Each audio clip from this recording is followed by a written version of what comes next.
कहानी सास भी कभी बहू थी। एक छोटे से कस्बे में शांति देवी रहती थीं। वह बहुत ही सख्त मिजाज की महिला थीं। उनके घर में अनुशासन का माहौल था और हर काम उनके नियमों से चलता था। बेटा राजेश की शादी सुनीता से हुई। शादी के पहले दिन से ही शांति देवी को लगता था कि उनकी बहू घर के कामों में मन लगाकर नहीं करती। सुनीता पढ़ी लिखी और समझदार थी, लेकिन शांति देवी की डांट से वह हमेशा चुप रहती।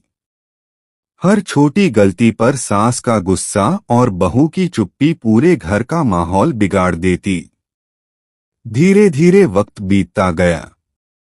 सुनीता ने कभी शिकायत नहीं की, बल्कि हर बार सोचती, मैं भी तो एक दिन किसी की सास बनूंगी, तब मुझे कैसा बर्ताव करना चाहिए। कुछ सालों बाद घर में एक नई बहू आई। राजेश के छोटे भाई अजय की शादी हुई और नेहा बहू बनकर घर आई। अब हालात बदलने लगे। नेहा में वही डर दिखा जो कभी सुनीता के चेहरे पर था। लेकिन अब सुनीता खुद एक बड़ी बहू बन चुकी थी। उसने नेहा को सहारा दिया, उसके साथ बैठकर बातें की, उसे समझाया कि सास को नाराज करने की जगह प्यार से जीता जा सकता है।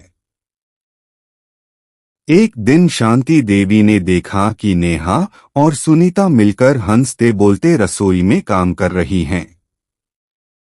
उन्हें हैरानी हुई कि यह वही सुनीता है जो कभी उनकी डांट पर चुप हो जाया करती थी।